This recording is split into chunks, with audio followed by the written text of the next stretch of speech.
Hello student, मेरा नाम है प्रदीप और आप देख रहे हैं special channel Nexon computer training classes. मैं आज की क्लासेस में बात करने वाला हूं।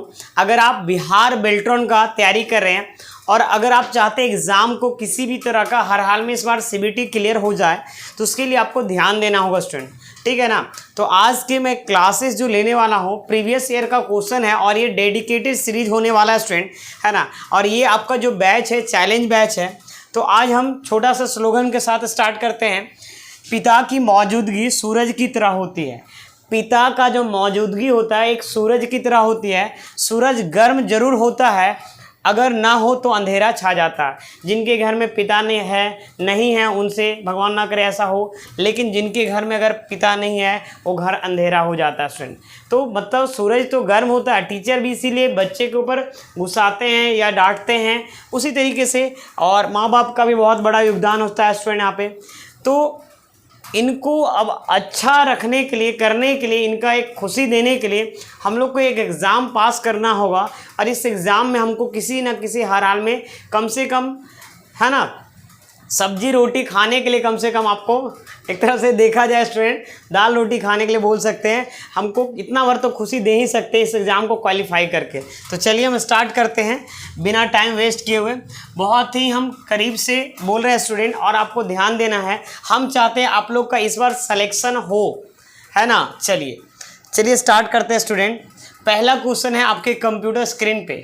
कार्यालय में इस्तेमाल किए जाने वाले लैपटॉप में डैश की डेटा, है ना, स्टोरेज क्षमता होती है। बताइए स्टूडेंट, इसका सही आंसर क्या होगा।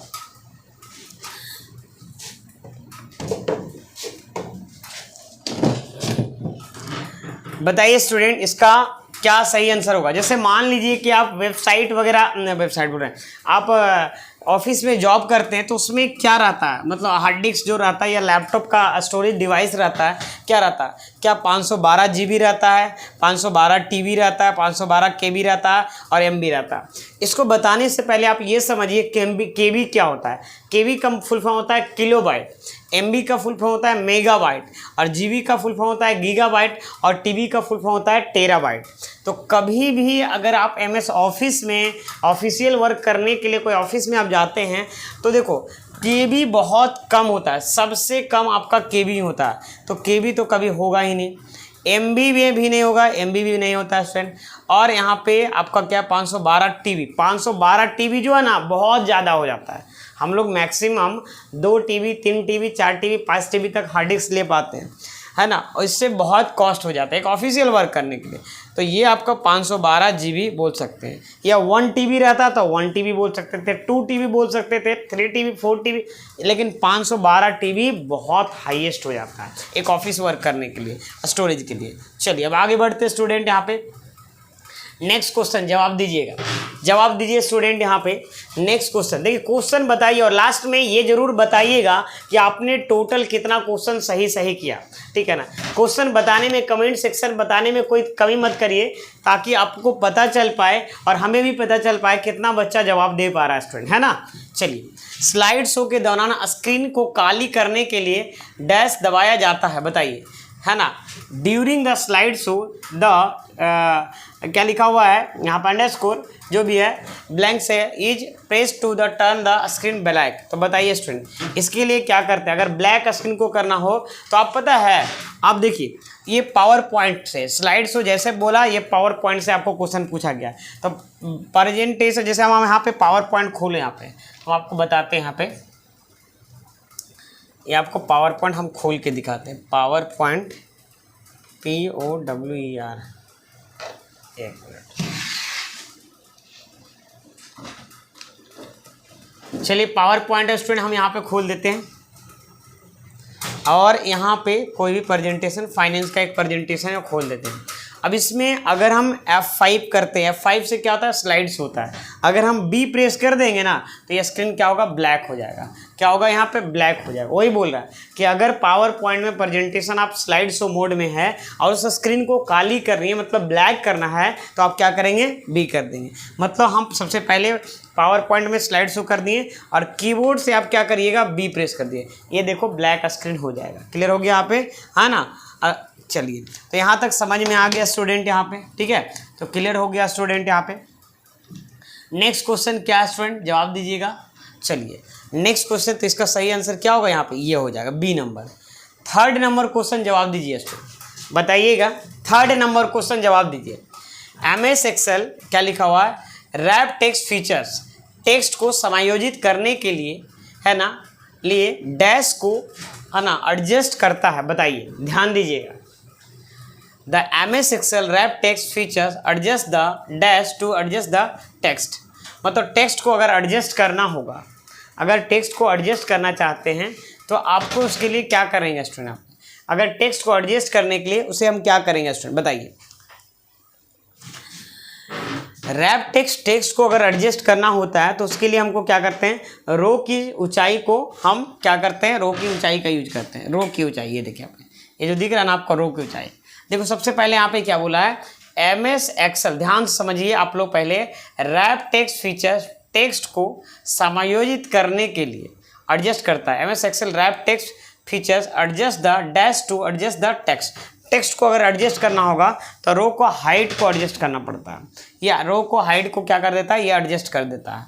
ठीक है, ऑटोमेटिक हो। जैसे अगर देखिए यहाँ पे हम समझाते हैं, अगर हम यहाँ पे कुछ लिखते हैं और जैसे लिखते हैं नेम ऑफ, तो यहाँ पे एडजस्ट नहीं होता है, तो ये क्या होता है, रो का हाइट को नीचे कर देता है। स्टूडेंट क्या आ जाता है, नीचे आ जाता है स्टूडेंट। तो क्लियर है, तो ये रैप टेक्स्ट का एग्जाम्पल है। क्या है, रैप टेक्स्ट का स्टूडेंट एग्जाम्पल है।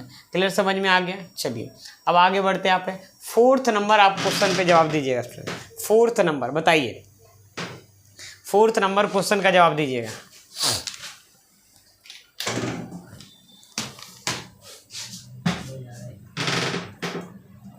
फोर्थ नंबर क्वेश्चन का जवाब दीजिएगा स्टूडेंट।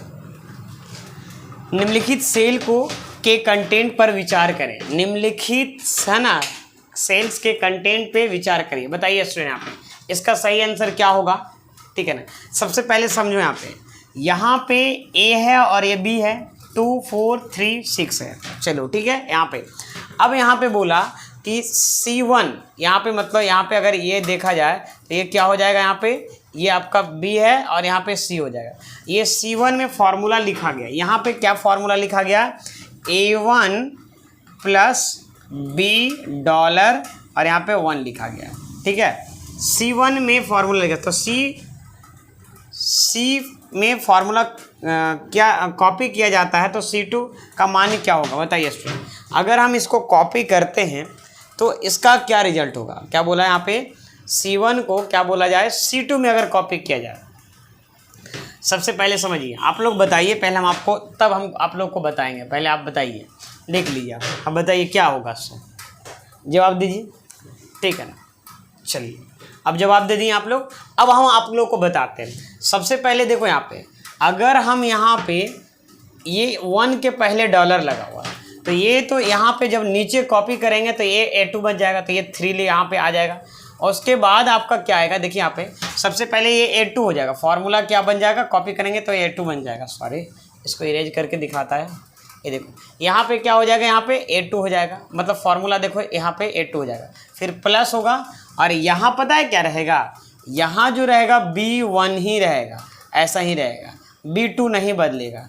क्यों नहीं बदलेगा सर, क्योंकि 1 ये कांस्टेंट क्या हुआ, फिक्स किया हुआ है। तो यहाँ पे A2 में ये आपका वैल्यू है और B1 में ये आपका वैल्यू है, तो रिजल्ट में क्या आने वाला है, यहाँ पे आपका 7 आने वाला है। चलो हम प्रैक्टिकल करके दिखाते हैं। चलिए सबसे पहले हम एक्सेल को खोलते हैं, यहाँ पे एक्सेल खोल लेते हैं स्टूडेंट, यहाँ जूम कर लेते हैं थोड़ा। यहाँ पे क्या बोला है कि यहाँ पे सबसे पहले 2 4 3 6 2 4 3 और 6 है। ठीक है, यहाँ पे अब यहाँ पे फॉर्मूला लिखते हैं। C1 में देखो यहाँ पे फॉर्मूला रख लेते हैं, ध्यान देना। यहाँ पे इक्वल टू कर दिए, ये कर देंगे और प्लस का सिंबल देंगे और ये कर देंगे, और इसके पहले 1 के पहले आपको क्या लगाना है, डॉलर का सिंबल लगाना है। डॉलर का सिंबल कैसे लगाया जाता है, शिफ्ट के साथ 4 वाला बटन दबा के। अब यहाँ पे इंटर कर देंगे, ये देखिए आपका आ गया। अब जब हम इसको कॉपी करते हैं, कंट्रोल C से कॉपी, ऐसे आप ड्रैग भी कर सकते हैं, और कंट्रोल V से यहाँ पे क्या कर दिए, पेस्ट कर दिए, तो यहाँ पे 7 आया। अब इस पर डबल क्लिक करके हम देखते कैसे क्या हुआ। ये कंप्यूटर क्या किया, जैसे A2 बनाया और ये B1 ही रहने दिया। ऐसा क्यों हुआ, जूम करके मैं दिखा देता हूँ थोड़ा, देखिए यहाँ पे ऐसा इसलिए हुआ क्योंकि ये जो बच्चे यहाँ पे ये कांस्टेंट है, ये देखो है ना, ये आपका फिक्स किया हुआ, 1 को फिक्स किया, जब हम नीचे ड्रैग किए तो 1 आपका कांस्टेंट रह गया, ठीक है। यहीं पे यहाँ पे अगर मान लो कि ये चीज़ कहलाता है, इसको हम बोल सकते हैं मिक्स रेफरेंस कहलाता है। कई बार ये ऐसा दे देगा और बताइएगा ये कौन सा रेफरेंस है, तो इसको कौन सा बोलते हैं, मिक्स रेफरेंस बोलते हैं, ठीक है। एक चीज़ हम आपको समझा देते हैं, ठीक है ना, आप लोग समझिएगा जरूर। देखिए यहाँ पे अगर जैसे किसी भी, जैसे मान लो कि यहाँ पे मान लो यहाँ पे B1 लिखा हुआ एक और नंबर है, ये जैसे इसी में जाके बताते हैं PDF वाला फाइल में। जैसे देखो मान लो यहाँ पे अगर मान लीजिए कि यहाँ पे B1 लिखा हुआ, क्या लिखा हुआ, B1, तो B1 लिखा हुआ, अगर B1 1 से पहले डॉलर है या B से पहले डॉलर है किसी भी, तो ये आपका कहलाएगा, पता है, ये आपका कहलाएगा मिक्स रेफरेंस। क्या कहलाएगा, मिक्स रेफरेंस कहलाएगा, मिक्स रेफरेंस। अगर मान लो B से भी पहले डॉलर है और 1 से भी पहले डॉलर है, ये देखिए अगर ये B है, ये B से भी पहले डॉलर है और 1 से भी पहले डॉलर है, तो इसको पता है क्या बोलेंगे, absolute reference, ABSOLUT, absolute reference. Absolute मतलब REF, एब्सोल्यूट मतलब पूरी तरीके से फिक्स। अगर यहाँ पे ऐसे ओनली फॉर लिखा हुआ B1 या कुछ भी एड्रेस हो सकता है, तो ये आपका कहलाता है रिलेटिव रेफरेंस, रिलेटिव रेफरेंस। ये रेफरेंस, ये सब जो तीनों चीज़ें हैं, ये कहाँ, एक्सेल का पार्ट है ना, एक्सेल, एक्सेल। क्लियर है स्टूडेंट आप पे? तो ये चीज़ों पे ध्यान देना, कई बार ये चीज़ आपको यहाँ पे आपको क्लियर होकर देगा। चलिए अब आगे बढ़ते हैं स्टूडेंट। यहाँ पे जुड़ी हुई हार्डवेयर डिवाइस तथा ऑपरेटिंग सिस्टम के माध्यम आवश्यक रूप से निर्बाध कम्युनिकेशन की सुविधा देता है। तो बताइए स्टूडेंट क्या बोल रहा है यहाँ पे, द फॉर्मूला लिखा हुआ in cell C1 equal to A1 plus B1, क्या लिखा हुआ है, A1 plus B1, the formula from C1 is copied to C2। C1 को कहाँ कॉपी किया गया है, C2 में कॉपी किया गया। The value that appears in C2 will be. तो बताइए इसका क्या होगा, यहाँ पे बोल रहा है, ये देखिए जवाब दीजिए इसका सही आंसर क्या होगा, फटाफट बताइए स्टूडेंट। आप क्या बोला सबसे पहले फिर से समझिए।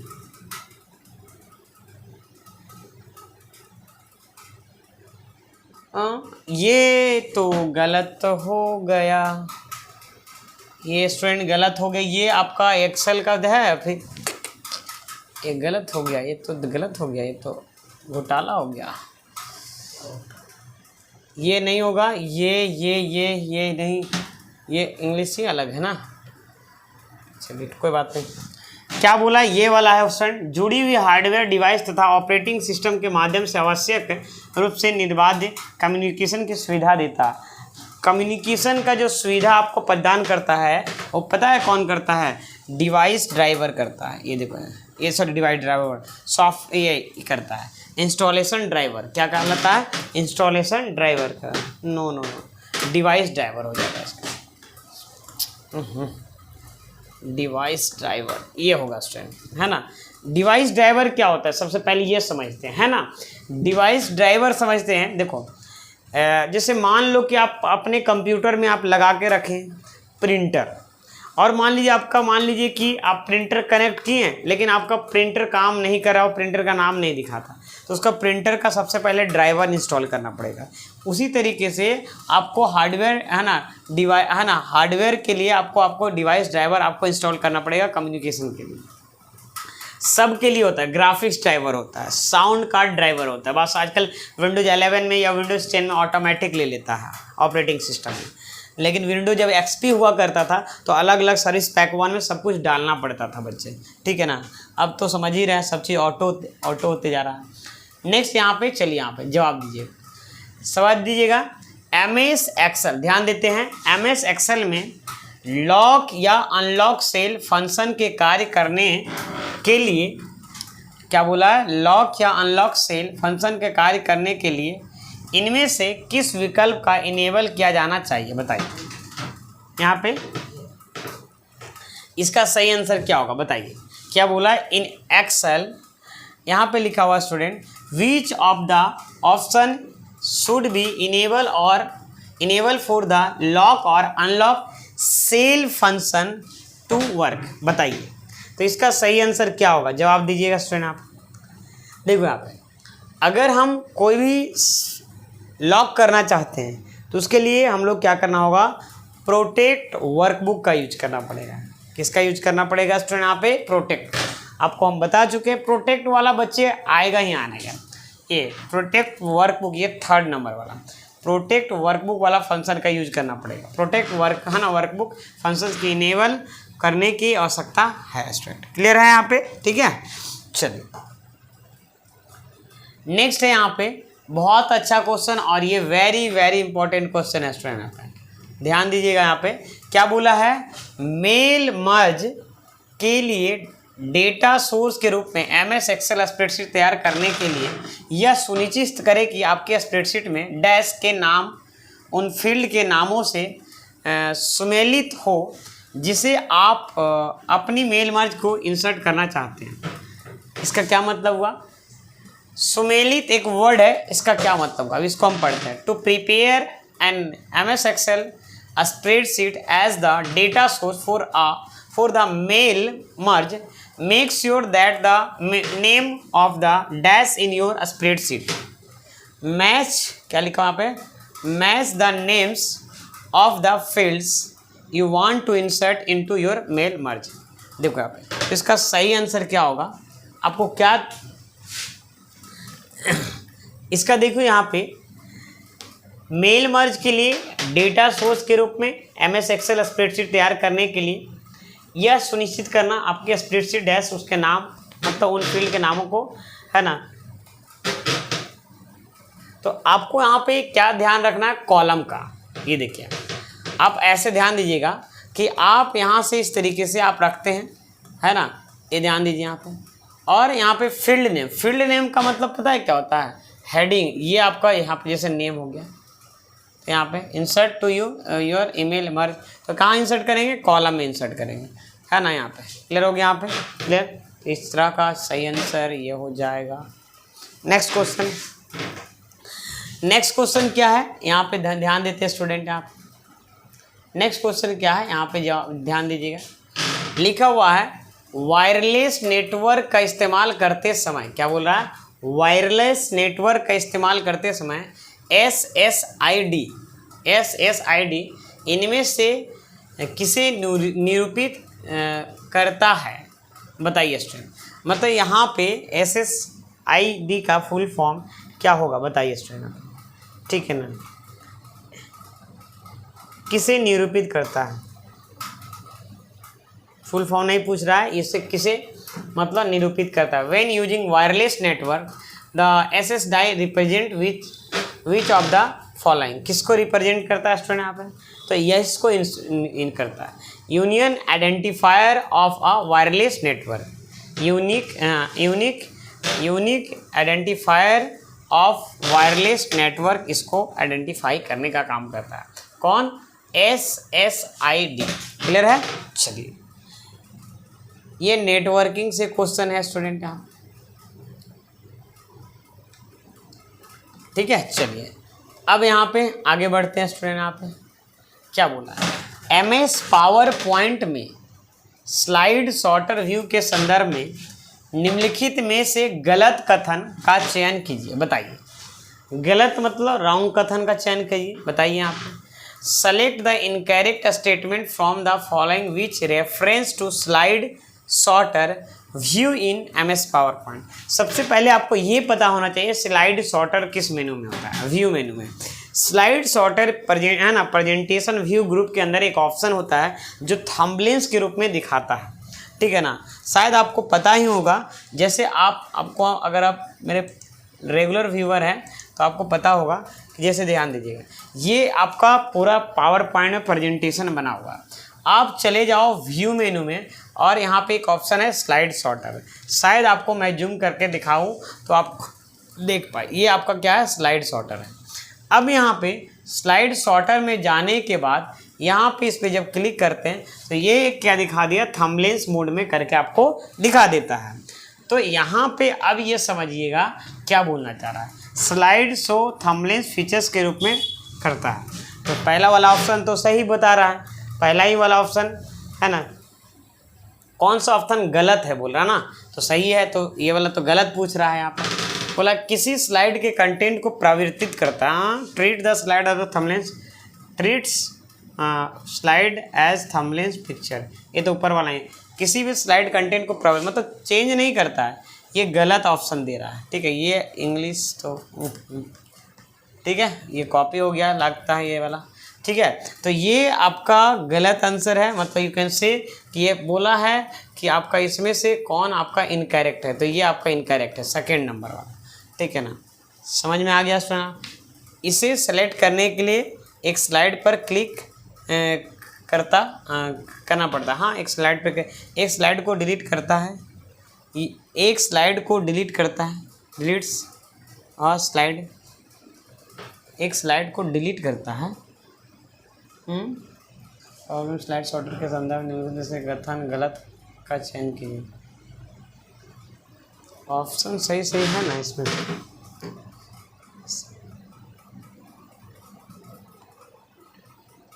एक स्लाइड को डिलीट करता है। कौन सी स्लाइड को डिलीट करता है जी? व्यू में जाइए, आपको नॉर्मल में जाना है, व्यू में, और यहाँ पे क्या करते हैं, स्लाइड सॉर्टर।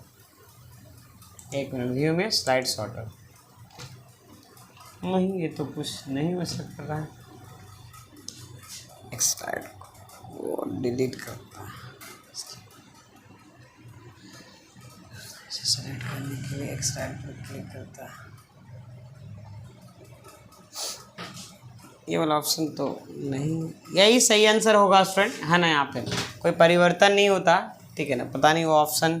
ठीक है, इसको मैं से कमेंट सेक्शन में एक पिन में डाल देंगे स्टूडेंट, है ना। इसको देख के एक बार फिर से चेक कर, लेकिन श्योर रहिए वही रहेगा। MS एक्सेल 2016 में आप वर्कशीट को रीनेम कैसे करेंगे? अगर वर्कशीट का नाम को चेंज करना है तो आप देखो यहाँ पे राइट क्लिक करेंगे सीट पे और रीनेम की मदद से कर, right click on seat name और उसके बाद नाम कर देंगे। देखो ये भी गलत है और ये भी गलत है और ये भी गलत है, इसका सही आंसर फर्स्ट वाला।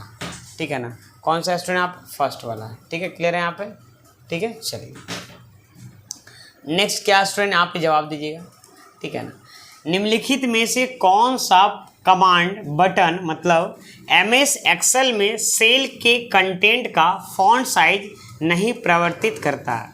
फॉन्ट का साइज कौन परिवर्तित नहीं करता है? देखो, which of the following commands button can not change the font size of cell content in MS Excel, बताइए। तो यहाँ पे फॉन्ट का साइज को कौन चेंज नहीं करता, तो इसका सही आंसर क्या होगा, जवाब दीजिएगा स्टूडेंट आप।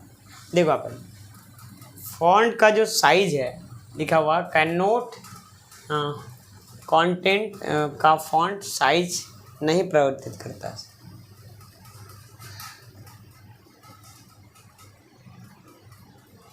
इसमें लास्ट वाला ऑप्शन क्या है स्टूडेंट, ये देखो यहाँ पर कलर, देखिए यहाँ पर which of the following command button can not change the font size of cell content in MS Excel. Font का साइज कौन चेंज नहीं करता है? देखो आप, श्रिंक टू फिट। तो देखो यहाँ पे फॉन्ट का जो है ना साइज को अगर देखा जाए तो बोलने की बात हो रही है, तो ये देखो यहाँ पे font size of cell content can not change the font size. तो देखो ये फॉन्ट का साइज को चेंज कर सकता है, इसका नाम है ग्रो फॉन्ट। क्या नाम है? ग्रो फॉन्ट, ये चेंज कर सकता है ना। ये है श्रिंक टू फिट, ये देखो आप, ये भी चेंज कर सकता है ना। और ये लिखा श्रिंक टेक्स्ट टू फिट, मतलब एक फिट मोड में आ जाएगा, ये भी चेंज कर सकता है। बट नीचे वाला जो है यहाँ पे ये लिखा हुआ फॉन्ट कलर है, ये आपका चेंज नहीं करेगा। इसका सही आंसर ये फोर्थ वाला होता है। क्लियर, समझ में आ रहा है स्टूडेंट यहाँ पे? नेक्स्ट बताइएगा, देखिए बहुत अच्छा क्वेश्चन और बहुत इंपॉर्टेंट क्वेश्चन। इंटरनेट से कनेक्ट करते समय 1 Mbps की डेटा ट्रांसफ़र की दर डैश प्रति सेकंड के बराबर होती है। तो बताओ 1 Mbps, ठीक है ना, तो इसका क्या होगा 10⁻6 बाइट्स हो जाएगा। 10 क्या होगा यहाँ पे 6 बाइट, 10 × 10 × 6 टाइम। चलिए अब यहाँ पे आगे बढ़ते हैं स्टूडेंट, मल्टीप्लाई कर दिए निकल जाएगा। मेल मर्ज प्रोसेस में 3 डॉक्यूमेंट शामिल होते हैं, मेन डॉक्यूमेंट डैश तथा मर्ज डॉक्यूमेंट, ठीक है ना। तो उसमें से एक डॉक्यूमेंट का नाम बताइए, तो उसका सही आंसर होगा यहाँ पे डेटा सोर्स। ये 2 डॉक्यूमेंट का नाम बता ही दिया, मेन डॉक्यूमेंट तथा मर्ज डॉक्यूमेंट, है ना। वही लिखा mail merge process involve 3 documents, the main document, the dash and the merge document. यहाँ पे क्या होगा सोर्स, है ना, डेटा सोर्स क्या हो जाएगा यहाँ पे स्टूडेंट, यहाँ पे डेटा सोर्स होगा। अगर आप चाहते हैं स्टूडेंट कि बेहतर ढंग से तैयारी हो, तो आपको सबसे पहले मेरे द्वारा, अगर आप नए व्यूअर हैं तो मॉक टेस्ट आपको देना चाहिए। मॉक टेस्ट देने से क्या होगा स्टूडेंट, यहाँ पे ध्यान दीजिएगा, मॉक टेस्ट देना चाहिए। और मॉक टेस्ट में क्या आएगा सबसे पहले ध्यान दीजिएगा, आपको मॉक टेस्ट देना चाहिए। और मॉक टेस्ट के साथ साथ आपको प्रीवियस ईयर का जितना भी क्वेश्चन है ये आपको मिल जाएगा। साथ ही साथ बेल्ट्रॉन का ई बुक है वो मिल जाएगा, है ना। मंगल फॉन्ट में जो वर्ड बनाने में अल्ट की मदद से बनता है, या जो वर्ड बनाने में हलंत की मदद से प्रॉब्लम होता है, वो सारा वर्ड डिटेल से लिखा हुआ है ना। और कैसे टाइपिंग का सही तरीका है वो चीज़ भी लिखा हुआ है। और MS Word, Excel, PowerPoint का मेनू माइज और किस ग्रुप में क्या क्या ऑप्शन है वो सारा का थ्योरी नोट्स आपको हिंदी में मिल जाएगा। ये चीज़ें आपको यहाँ पे मिल जाएगा। साथ ही साथ आपको क्या मिलेगा, स्पेशल मॉक टेस्ट स्पेशल है और उसके अंदर अलग अलग फोल्डर में मिल जाएगा। कैसे मतलब इसको इंस्टॉल करना, कैसे देना है, सबसे पहले ये चीज़ बता देते हैं। मॉक टेस्ट कभी भी दे सकते हैं, बहुत आसान है। इंस्टॉल करिए, परचेज करिए, बस, है ना। वहाँ पे बस जाइएगा, कंटेंट वाले ऑप्शन में 3 फोल्डर मिलेगा, मॉक टेस्ट में क्लिक करिएगा। जैसे आप अटेम्प्ट में क्लिक करिएगा आपका टाइमिंग स्टार्ट हो जाए। और कभी भी दे सकते हैं वो आपको मॉक टेस्ट, है ना। री अटैम्प्ट भी कर सकते हैं और आपको वहीं पे तुरंत आपको रिजल्ट भी दे देगा कि आपने टोटल कितना में कितना सही किए। साथ ही साथ ये सॉल्यूशन भी दिखाएगा कौन कौन सा गलत हुआ है, और जो गलत हुआ है वो उसमें जाके देखेंगे तो आपको ग्रीन कलर से मिलेगा। इससे आपको फ़ायदा क्या होगा, आप एनालाइज कर पाएंगे। क्या कर पाएंगे, एनालाइज, कि आप एनालाइज ये कर पाएंगे कि आप अपने जो है ना कि देख कर कि आप कितना क्वेश्चन कौन सा सब्जेक्ट में कौन सा वर्ड से कितना गलती हुआ है, एक्सेल से कितना गलती हुआ है, पावर पॉइंट से गलती कितना हुआ है। तो जाइए प्ले स्टोर में नेक्स्ट कंप्यूटर इस प्रकार का लोगो है, आप सर्च करिए। पहला प्रोसेस स्टेप 2 में बैनर दिखेगा, थर्ड प्रोसेस बाय नाउ पे क्लिक करिएगा। बहुत आसान है, परचेज करना कोई भी बंदा कर सकता है। लगभग बहुत सारे है ना इससे फ़ायदा मिल रहा है स्टूडेंट यहाँ पे, ठीक है ना। ये देखिए 30+ मॉक टेस्ट मिलेगा। मॉक टेस्ट सारे स्टूडेंट जरूर दे, है ना। हिंदी और इंग्लिश दोनों आपको माध्यम में, अगर नए व्यूअर हैं तो ज़रूर कीजिए परचेज, और पुराने व्यूअर हैं तो टेस्ट को दोबारा दीजिए। बात समझ में आ रहा है। और नंबर को इंक्रीज करिए, जो गलतियां होता है कॉपी में लिखिए और उसको फिर से रिपीट करिए, क्योंकि सबसे ये आप अगर एग्ज़ाम में पास नहीं कर पाते हैं तो बहुत दिक्कत वाली है। क्योंकि मैं जो इस हिसाब से कंटेंट दे रहा हूँ उस हिसाब से आपको प्रैक्टिकल बेस दे रहा हूँ, ठीक है। आप थ्योरी कहीं पढ़ रहे हैं जो भी अच्छी बात है, लेकिन हम प्रैक्टिकल बेस जो क्वेश्चन रहेगा ना थोड़ा सा घुमाएगा भी ना तो आप अच्छे से बना पाओगे। हिंदी इंग्लिश दोनों माध्यम में रहेगा। रिजल्ट ओरिएंटेड मॉक टेस्ट रहेगा, रैंक वगैरह भी शो होगा। 100% valuable mock test student, all previous year का क्वेश्चन है। ई बुक मिल जाएगा, वर्ड, एक्सेल, पावर पॉइंट और ये सारा चीज़ मिलेगा। इसका प्राइस 48-49 रुपीज़ आपको मिलेगा। जाइए, अगर कोई दिक्कत आता है तो यहाँ पे नंबर है, मैसेज कर दीजिए, या लिंक, मान लीजिए कि आपको लिंक नहीं मिल पा रहा है तो आप सर बस बोलिएगा हमें मॉक टेस्ट देना है, लिंक भेज दीजिए, मैं लिंक भेज दूंगा। इस नंबर पे आप मैसेज कर सकते हैं, व्हाट्सएप। तो ये चीज़ें है स्टूडेंट, तो जाइए ज़रूर दीजिए। बहुत सारे बच्चे प्रॉफिट में हैं और बहुत अच्छा कर पाएंगे। उम्मीद है कि 40 रुपीज़, अरे 50 रुपीज़ देखिए मत, इसीलिए प्राइस कम रखें ताकि हर बच्चा परचेज कर पाए। लिखा हुआ है यहाँ पे वर्ड प्रोसेसिंग डॉक्यूमेंट में टैब और स्पेस, क्या लिखा, स्पेस के माध्यम से की जाने वाली टेक्स्ट अलाइनिंग एक कठिन कार्य हो सकता है। MS वर्ड के द्वारा किसी डैश डॉक्यूमेंट में टेक्स्ट के संदर्भ तथा पंक्तियों को आसानी से अलाइन करने के लिए इंसर्ट करना होगा। क्या इंसर्ट करना होगा स्टूडेंट, जवाब दीजिएगा। क्या इंसर्ट करना होगा? तो आप बोल सकते हैं इसमें क्या इंसर्ट करना होगा यहाँ पे, तो टेबल इंसर्ट करना होगा। क्या इंसर्ट करना होगा? टेबल। क्या इंसर्ट करना होगा? टेबल को इंसर्ट करना होगा, ठीक है ना। तो इसका सही आंसर क्या होगा? देखो लिखा हुआ align text the in the word processing document through tabs, ठीक है, through tabs and space can be difficult task. बोल रहा है कि टैब के मदद से और स्पेस के मदद से जो वर्ड को अलाइन करने में हो रहा है वो डिफ़िकल्ट टास्क है, मतलब कठिन टास्क है। MS वर्ड मस्ट इंसर्ट मतलब देखिए यहाँ पे इंसर्ट करने की बात हो रहा है, तो इंसर्ट है ना column and line of text in a dash document to easy align. तो कॉलम है ना और इसमें रखना है, तो ये आपको क्या होगा? टेबल की मदद से हो जाएगा। इसका सही आंसर ये हो जाएगा। क्लियर है स्टूडेंट यहाँ पे, ठीक है। चलिए अब यहाँ पे 15 नंबर क्वेश्चन है, ठीक है ना। MS वर्ड में पैराग्राफ के भीतर दो लाइनों के माध्यम की दूरी डैश कहलाता है। तो दो लाइन के माध्यम की दूरी क्या कहलाता है? Line space. क्या कहलाता है यहाँ पे? Line space. लाइन स्पेस क्या होता है सबसे पहले ये समझते हैं, और लाइन स्पेस कौन सा मेनू में होता है? लाइन स्पेस आपको मिलेगा होम मेनू में। कहाँ मिलेगा? होम मेनू। आप MS वर्ड को खोलिए, यहाँ पे हम आपको बताते हैं स्टूडेंट। आप ये देखिए, आप ये देखो, ये ऑप्शन जो है ये आपको लाइन स्पेस कहलाता है। ये देखो, ये आपको दिख रहा है ना, ये ऑप्शन आपका क्या कहलाता है? Line space. और ये कौन सा मेनू में मिलेगा? होम मेनू के पैराग्राफ ग्रुप में। दो लाइन का जो गैपिंग होता है ना उसको आप चेंज कर सकते हैं। जैसा कि आप देखिएगा यहाँ पे डमी पैराग्राफ में लिखता हूँ कुछ, है ना। अब इस दो लाइन का जो गैपिंग है इसको सेलेक्ट करते हैं और इससे हम चेंज कर सकते हैं। देखिए यहाँ पे देखिए, दो लाइन का जो गैप है क्या वो चेंज नहीं हुआ? हो गया ना। तो ये है लाइन स्पेसिंग। तो वही बोल रहा है कि अगर दो लाइन के बीच का डिस्टेंस, लाइन बिटवीन डिस्टेंस को अगर पैराग्राफ में करना होता है तो उसे हम क्या बोलेंगे? Line space. Second is the right answer, ठीक है। निम्नलिखित में से कौन सा प्रोग्राम यूजर को डिलीट फाइल्स तक एक्सेस प्रदान करता है? ठीक है ना। देखिए यहाँ पे लिखा हुआ है which of the following program gives the user access to delete file. तो बताइए कौन सा ऑप्शन आपको फाइल को डिलीट करने के लिए फैसिलिटी प्रदान करता है स्टूडेंट? इसका सही आंसर क्या होगा? Windows explorer. क्या होता है इसमें से कौन सा हो जाएगा? विंडोज एक्सप्लोरर, ठीक है ना। फाइल को विंडोज एक्सप्लोरर आपको मदद करता है, आपको हायरार्की फॉर्म में रहता है स्टूडेंट। चलिए अब यहाँ पे नेक्स्ट क्या बोला है यहाँ पे? निम्नलिखित में से कौन सा एक आउटपुट डिवाइस नहीं है? काफ़ी आसान क्वेश्चन है। आउटपुट डिवाइस उसको बोलते हैं नहीं है बोल रहा है, तो आउटपुट डिवाइस नहीं है तो इनपुट डिवाइस होगा, है ना।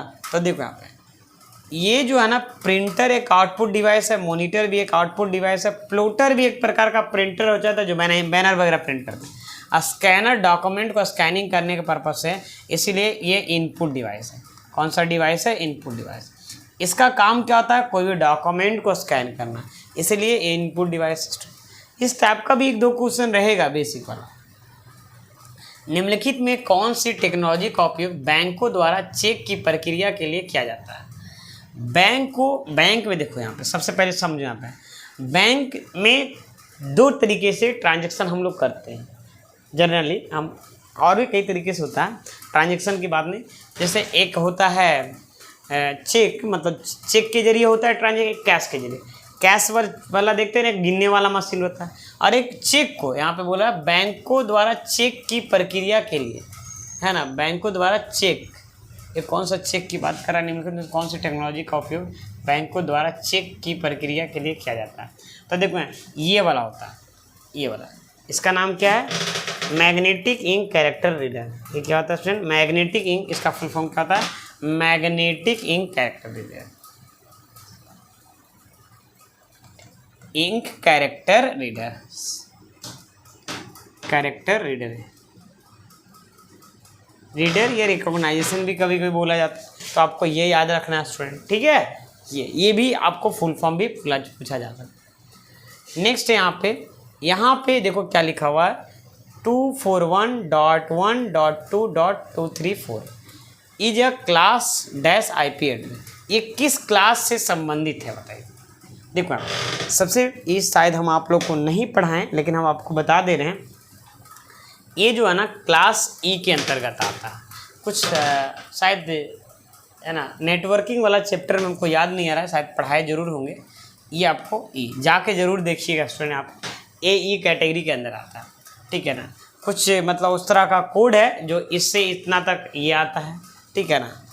अब यहाँ पे आगे बढ़ते हैं स्टूडेंट। यहाँ पे नेक्स्ट है यहाँ पे बजट और वित्तीय प्रतिवेदनों के जैसे अंकीय डेटा को संगठित विश्लेषित व आलेखित करने वाले प्रोग्राम डैश कहलाते हैं। क्या बोल रहा है यहाँ पे?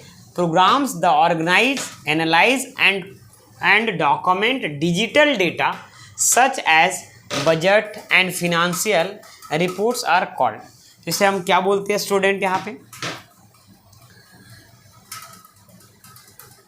जी देखिए क्या बोला है कि हम डेटा को ऑर्गेनाइज करना, एनालाइज करना, रिपोर्ट करना, फाइनेंशियल मतलब रिपोर्ट तैयार करना, वो हम किस सॉफ्टवेयर में कर सकते हैं?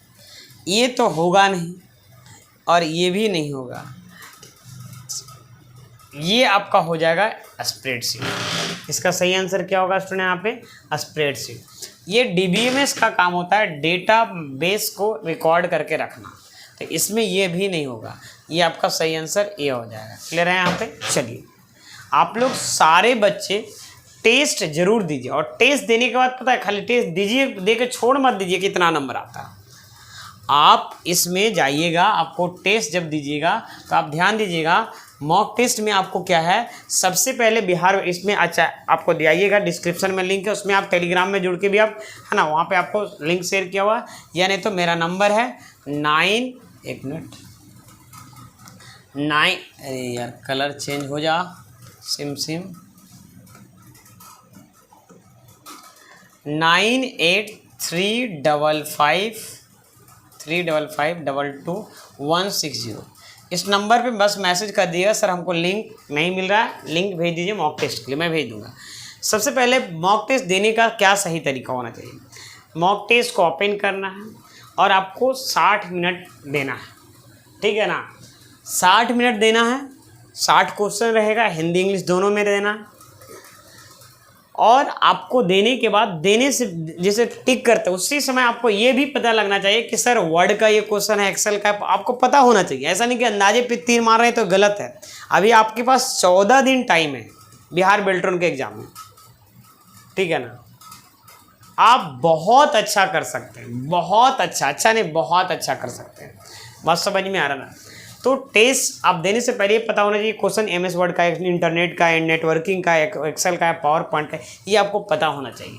अगर ये नहीं पता है तो आपको बहुत ज़्यादा मेहनत करने की ज़रूरत है। उसके बाद टेस्ट दीजिए, फिर उसके बाद जो गलतियां होता है स्क्रॉल करिएगा, नीचे सॉल्यूशन मिलेगा, उसमें जाइएगा, आपको ग्रीन कलर से इंडिकेट कर देगा जो गलती हुआ होगा वो आपको आंसर ग्रीन कलर से इंडिकेट हो जाएगा। और उसको कॉपी में नोट डाउन करिए।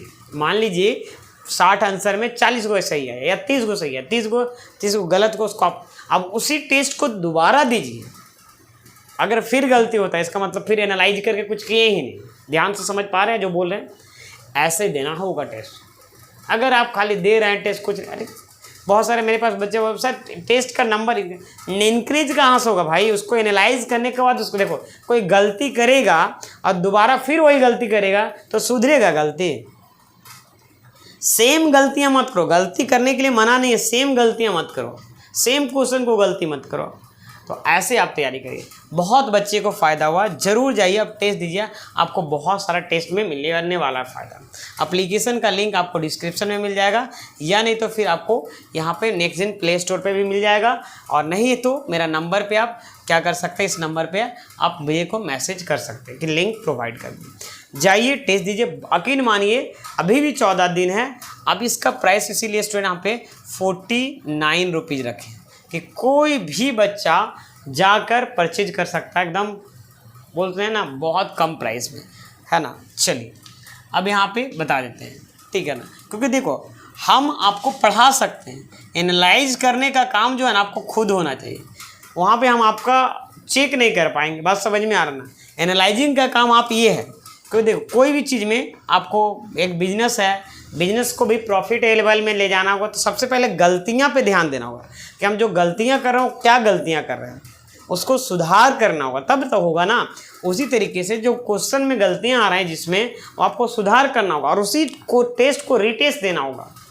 ऐसे करिए, यकीन मानिए आपका रिजल्ट आएगा और आप तो मेरे पास मिठाई लेकर आएंगे ही आएंगे, ठीक है ना। नहीं आएंगे तो कुरियर कर दीजिएगा, एड्रेस हम कम्युनिटी पोस्ट में डाल देंगे। MS वर्ड में टेक्स्ट की फॉर्मेटिंग करते समय क्या लिखा हुआ है?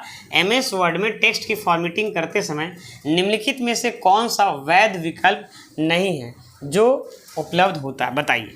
MS वर्ड में टेक्स्ट को फॉर्मेट करते समय निम्नलिखित में से कौन सा वैध विकल्प नहीं है? वैध मतलब वैलिड विकल्प नहीं है, बताइए। फॉर्मेट करते समय वैलिड विकल्प नहीं है। पहला है स्ट्राइक थ्रू, दूसरा है सुपरस्क्रिप्ट, सबस्क्रिप्ट और एक्सपोनेंट्स।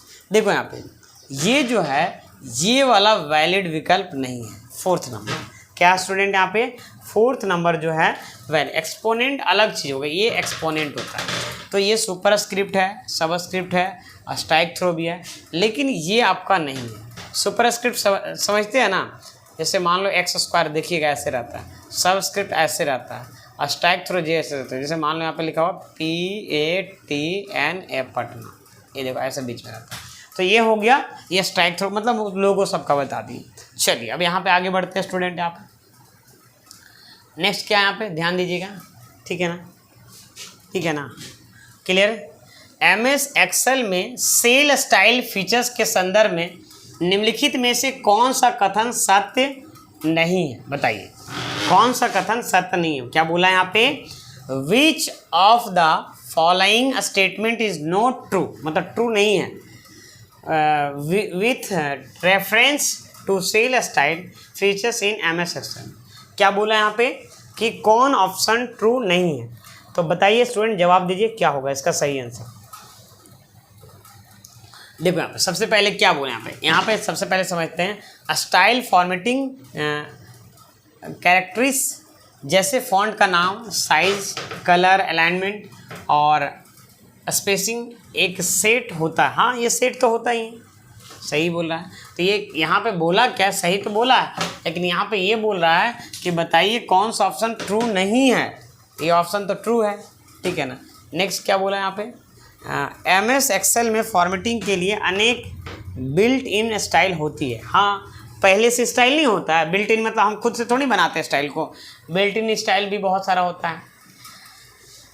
नेक्स्ट है जब आप एक समय पर एक सेल को सेल रेंज में एक से अधिक फॉर्मेटिंग लागू करना चाहते हैं तो स्टाइल लागू करना सर्वाधिक आसान हो जाता है। हाँ ये एक ऑप्शन है लेफ्ट साइड में होता है, इसका नाम क्या है?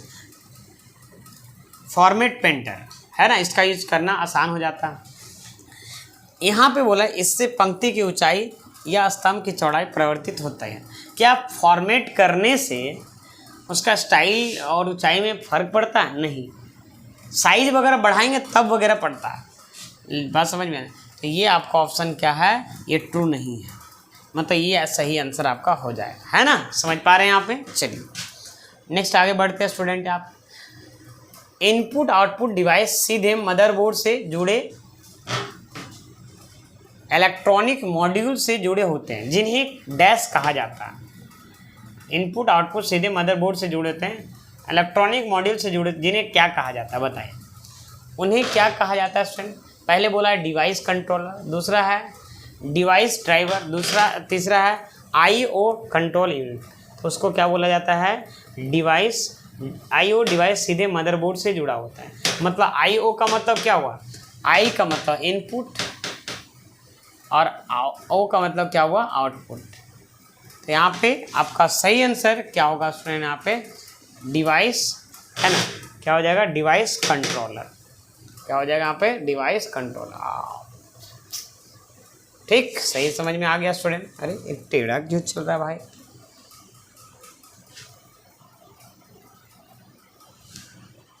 क्लियर है यहाँ पे? चलिए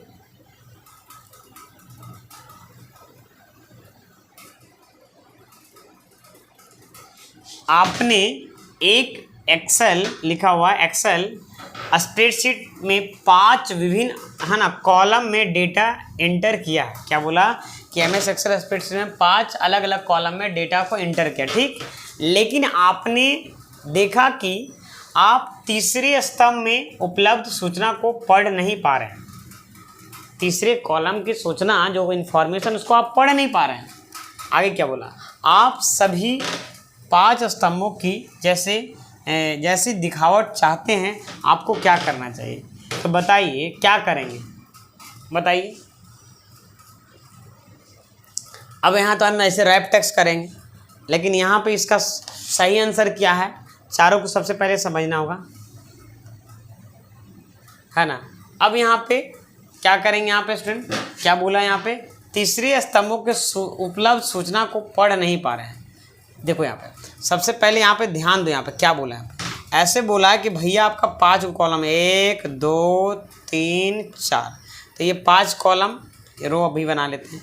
तो ए आरा बलिया छपरा सीधी ये कर दो, है ना। यहाँ 1 2 3 रहता है बच्चा। तो क्या कहने का मतलब क्या कि जो तीसरे कॉलम मतलब सी वाला कॉलम में जो सूचना है आप पढ़ नहीं पा रहे हैं, तो पढ़ नहीं पा रहे हैं तो खींच के लंबा कर दो या रैप टेक्स्ट का यूज कर दो। तो यहाँ पे बोला है तीसरे सेल के दाएं बाउंड्री पर डबल क्लिक करने से भी ऑटो फिट हो जाता है। तो ये भी सही आंसर, ये सबका सही हो जाएगा, दिखने लगेगा। डबल क्लिक करिएगा ना तो ऑटो फिट होगा। हम एक बार समझाते हैं आपको, चलिए आपको बताते हैं। अरे भाई बच्चा लोग समझ गया कि एक्सेल में आप टेस्ट देना।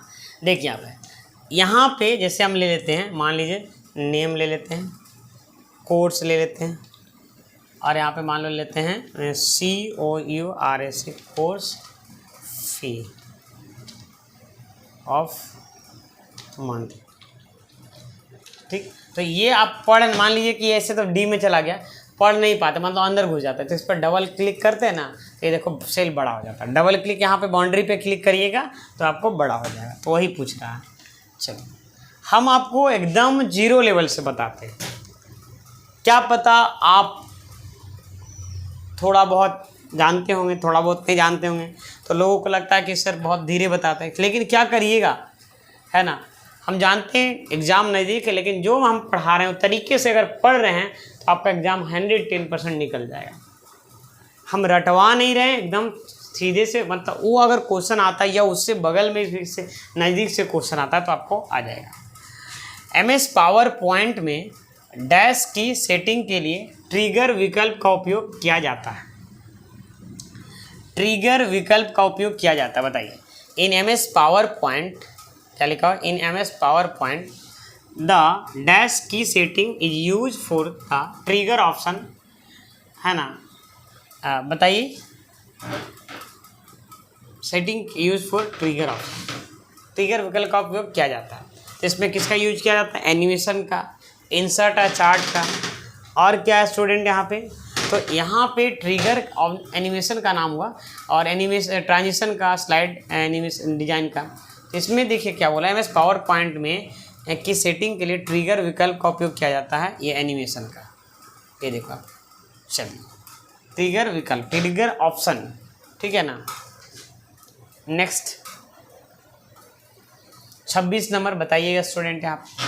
Protect workbook protect workbook function क्या करता है। प्रोटेक्ट वर्कबुक जो होता है प्रोटेक्ट करता है। प्रोटेक्ट वर्कबुक क्या करता है, तो प्रोटेक्ट वर्कबुक क्या करता है, यह लिखा हुआ है what does the protect workbook function.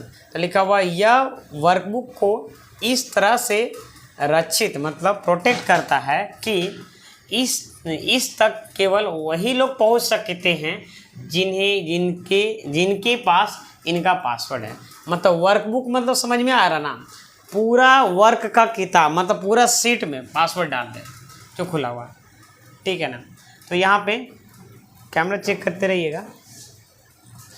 अब यहाँ पे देखिएगा तो कहीं ना कहीं यहाँ पे समझ पा रहे हैं कि यही बोला है कि जो पासवर्ड डालें वही खोल सकते हैं, वही चेक कर सकते हैं। ये तो सही बोल रहे हैं आप। तो यही फंक्शन तो इसका होता है। इसका सही आंसर क्या होगा, फर्स्ट वाला होगा। First is the right answer. चलो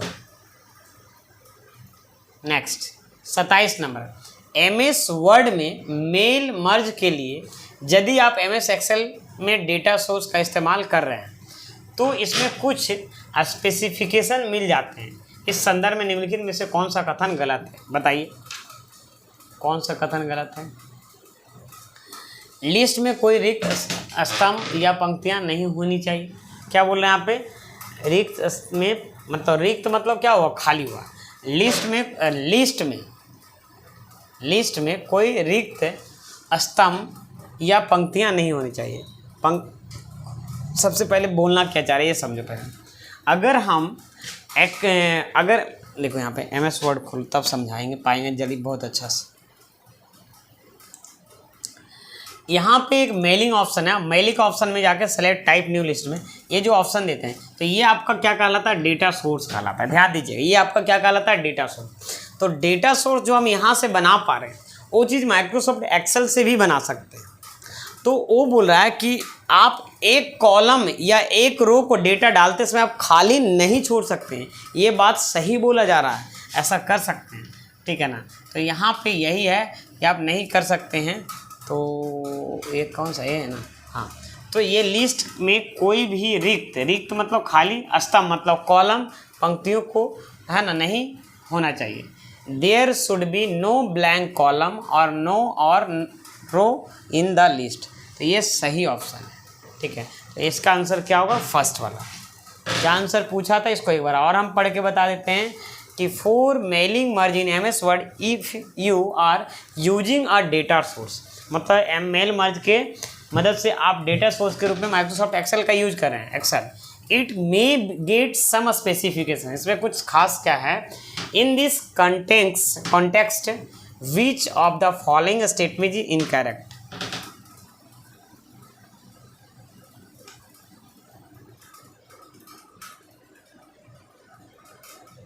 इनकरेक्ट बोला ना, हाँ। तो लिस्ट में कोई स्तंभ या पंक्तियां नहीं होना चाहिए, कॉलम नहीं होना चाहिए फील्ड के नामों में प्रथम रिपोर्ट के माध्यम से। यही सही आंसर होगा, फर्स्ट वाला। हम उल्टा पढ़ दिए जी, हम उसको नहीं को हाँ समझ दिए, ठीक है ना। लेकिन ये नहीं में सही होगा, लिस्ट में कोई रिक्त स्तंभ या पंक्तियां नहीं होना चाहिए। रहेगा भी तो चल सकता है, ठीक है। इसका सही आंसर यही है, ठीक है ना। चलिए, लंबा क्वेश्चन को पढ़ते समय भूल जाना मतलब स्क्रीन से जो हट जाता है ना, लाइन स्पेसिंग थोड़ा हम ज़्यादा डाल दिए हैं बनाते समय, और थोड़ा सा डिस्टेंस कम डालना चाहिए था। कोई बात नहीं स्टूडेंट, है ना। निम्नलिखित में क्या परिणाम होगा, बताइए। Right click on file name पे राइट क्लिक करेंगे, send to desktop. What will be outcome of the following, right click on file name send to desktop. मतलब अगर हम राइट क्लिक करते हैं फाइल का नाम पे और सेंड टू में जाते हैं तो उसका शॉर्टकट बन जाता है। तो डेस्कटॉप पर फाइल का शॉर्टकट आइकन बन जाएगा।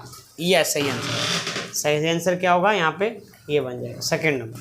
मतलब अगर कोई मान लीजिए फाइल है और उसका आप चाहते हैं डेस्कटॉप पे शॉर्टकट बना, राइट क्लिक करिए, सेंड टू में जाइए और डेस्कटॉप में क्लिक करिए, तो ये आपका शॉर्टकट बन जाएगा। इसका सही आंसर सेकेंड नंबर हो जाएगा, ठीक है स्टूडेंट। यहाँ पे आप लोग स्टूडेंट वीडियो को लाइक करिए, ठीक है ना। आप लोग लाइक में कंजूसी करते हैं, बताइए, तो इतना मेहनत लगता है, आप लोग के लिए मेहनत करते हैं, और कम से कम जितना व्यू जाता है उससे आधा भी लाइक नहीं रहता, तो ये गलत बात है स्टूडेंट। आप कम से कम वीडियो को अगर बनाते हैं, टाइम लगाते हैं, आप लोग के लिए इतना करते हैं, तो कहीं ना कहीं आप लोग से भी कुछ मेरा मतलब होना चाहिए।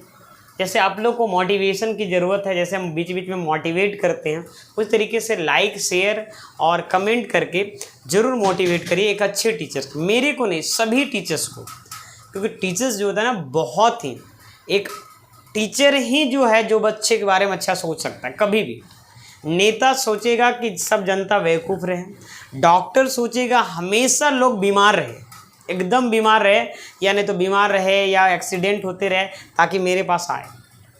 वकील सोचे से रहेगा कि सारे लोग झगड़ालू हो ताकि मेरा केस संभलते रहे। लेकिन एक टीचर्स ही दुनिया में एक ऐसा प्राणी है, चाहे कोई भी टीचर्स का, वो आप हम अगर गलत में भी हाँ हो जाएगा, जैसे एग्जाम्पल देते हैं, अगर आप मान लीजिए एग्ज़ाम निकालते हैं मेरे मदद से या आप हम दोनों का गाइडेंस से, तो हम अगर अपने प्रोफाइल में ऐड भी करते हैं आपको, तो इसमें आपका भी प्रॉफिट हो रहा है क्या, कि सर के द्वारा पढ़ा हुआ, और सर से पढ़ें तो क्या दिक्कत है बोलने में कि सर से ही पढ़ें, इसमें प्रॉफिट है, ताकि मेरा और भी बच्चा बढ़े, यही ना हो सकता है। देखो हम ट्रांसपेरेंट बच्चा लोग से बहुत ज़्यादा रहते हैं, तो ये चीज़ें आपको समझना चाहिए कि कम से कम सर कंटेंट बनाते हैं तो कम से कम आपको उतना, और नए व्यूअर हैं तो लोगों तक पहुंचाइए, ठीक है ना, कि जो बच्चे फ्रेंड सर्कल में जो दिए हैं, अपने फैमिली में जो आपको एग्ज़ाम का फॉर्म भरे हैं उनको पहुंचाइए कि देखिए ये चैनल है, रिकमेंड करिए, पढ़ना ना पढ़ना उनकी बात है, लेकिन एक बार रिकमेंड आप लोग करिए, ठीक है ना। ज़रूर पढ़ेंगे, इतना बेहतरीन कंटेंट मैं देने का कोशिश करता हूँ, ठीक है ना। तो टीचर्स को बहुत वैल्यू दिए, चाहे घर के बगल वाला टीचर्स हो या मम्मी क्यों ना टीचर्स बन के पढ़ा रही हो, या पेरेंट माता पिता को एकदम देना चाहिए, क्योंकि पहला पेरेंट्स ही टीचर्स होते हैं। तो ये चीज़ को ध्यान देना है स्टूडेंट यहाँ पे, ठीक है ना। टीचर्स से ये मतलब नहीं होता है कि पढ़ लेना और छोड़ना, बस उसको, है ना। टीचर्स बहुत बड़ा, हाँ एक अच्छे टीचर्स की बात करें, नहीं तो फिर और भी बहुत सारे टाइप के टीचर होते हैं, वो इसे बात टीचर्स की बात नहीं करें।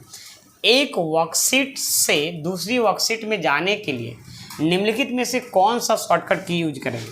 अगर हम एक सीट, देखो यहाँ पे एक्सेल में हम खोले हुए हैं ये वाला, अगर हम सीट 1 में हैं और अगर सीट 2 में जाना, शायद आपको दिख रहा होगा, अगर हम यहाँ पे देख लेते हैं सीट 1 में है, देखो अभी ये सीट 1 में है, अगर हमको सीट 2 में जाना, मतलब इस सीट में जाना, तो आप कौन सा शॉर्टकट की यूज करेंगे बताइए। तो इसमें कंट्रोल के साथ अगर हम पेज डाउन करते हैं, क्या करते हैं, पेज डाउन करते हैं, तो आप आ जाएगा कंट्रोल के साथ। हम देखिए यहाँ पे कंट्रोल बटन को होल्ड में रखें, ये देखिएगा होल्ड मतलब दबा के, और पेज डाउन एक बटन है, देखिए यहाँ पे करेंगे तो ये देखो इसमें फिर पेज डाउन करेंगे, तो मतलब कंट्रोल के साथ पेज डाउन से नेक्स्ट सीट पे जाते हैं, और कंट्रोल प्लस पेज आपसे क्या होता है, बैक हो जाता है। क्लियर है यहाँ तक, समझ में आ गया स्टूडेंट, यहाँ पे ये आपका क्लियर हो गया। 30 नंबर क्वेश्चन क्या है, आपको जवाब देना है। 30 नंबर, निम्नलिखित में से किन्हें लो लेवल लैंग्वेज के रूप में परिभाषित किया जाता है। देखो किन्हें लो लेवल लैंग्वेज के रूप में परिभाषित किया जाता है। लो लेवल लैंग्वेज क्या शॉर्ट फॉर्म इसका बोल सकते हैं, LLL, लो लेवल लैंग्वेज, ठीक है। और एक पता है ना कौन सा होता है, हाई लेवल लैंग्वेज होता है, जो हम लोग English like language all is that is called high level language. Low level language क्या होता है, जो 0-1 बाइनरी फॉर्म में होता है, मशीन जो समझता है उसको हम लो लेवल लैंग्वेज बोलते हैं, निम्न स्तरीय भाषा, ठीक है ना। तो यहाँ पे बोला जा रहा है कि low level language of the following can be define a low level language. तो लो लेवल लैंग्वेज में कौन सा यहाँ पे आपका एप्लीकेशन का नाम है, सॉरी ये आपका क्या बोल सकते हैं, हाँ जो भी बोल लैंग्वेज है, ठीक है ना, कौन सा है यहाँ पे, C++ भी एक लैंग्वेज है। तो देखो यहाँ पे ये जो C और C++ जो रहता है ये हाई लेवल लैंग्वेज में रहता है। बेसिक कॉबॉल हो गया, फुटोन भी एक लैंग्वेज है, ये भी हाई लेवल लैंग्वेज है। रूबी जो है ना, आप सुने होंगे डेटा साइंस वगैरह का जो होता है काम, वो पाइथन और में होता है, और रूबी भी उसके जगह पे यूज होता है। तो ये भी क्या हो गया, हाई लेवल लैंग्वेज को रिकमेंड करता है। लेकिन असेंबली जो है ना, या ऐसे इसका यूज लैंग्वेज का नहीं होता है, आजकल कंपाइलर का और इंटरप्रेटर का ज़्यादा यूज होता है, तो ये होगा, ठीक है ना। आज के क्लासेस में स्टूडेंट हम इतना ही रखते हैं, और आप लोग को हम ज़रूर बोलेंगे कि पढ़ाई का थोड़ा सा अभी से तरीका चेंज करिए, ठीक है ना। और मॉक टेस्ट स्टूडेंट सारे बच्चे लोग ज़रूर जाके दीजिए।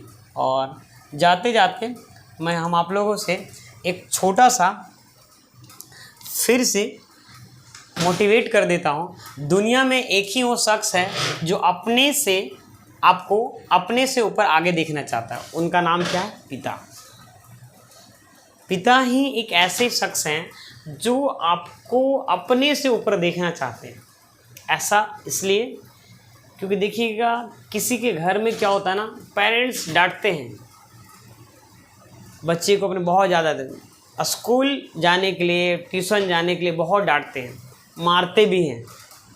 माँ गोद में पकड़ लेती है, और माँ का भी प्यार अलग है, लेकिन पिता का प्यार अलग टाइप का है कि बेटा तुमको अभी कष्ट ना हो, सॉरी फ्यूचर में कष्ट ना हो, अभी कष्ट हो तो चलेगा। तो ये पिता के साथ होता है। तो मेरा कहने का मतलब दुनिया में एक ही वो शख्स है जो आप अपने से ऊपर देखना चाहते हैं, उनका नाम क्या है? पिता। तो पिता को आप निराश मत कभी करिएगा, और उसके लिए आपको पता है इस पर सिलेक्शन लीजिए और 2 वक्त की रोटी का एक हकदार बनिए देने का, क्योंकि आपको बहुत है ना बेहतरीन ज़िंदगी दिए हैं, ठीक है ना। चलिए, मेहनत में कमी नहीं होनी चाहिए। तब तक के लिए जय हिंद स्टूडेंट, और इस वीडियो को लाइक शेयर कमेंट करके मेरा मनोबल बढ़ाइए। तक हम 14 तारीख तक लास्ट स्टेज तक मैं आपको वीडियो देते रहूँगा, ठीक है। मिलते हैं नेक्स्ट वीडियो। Thank you.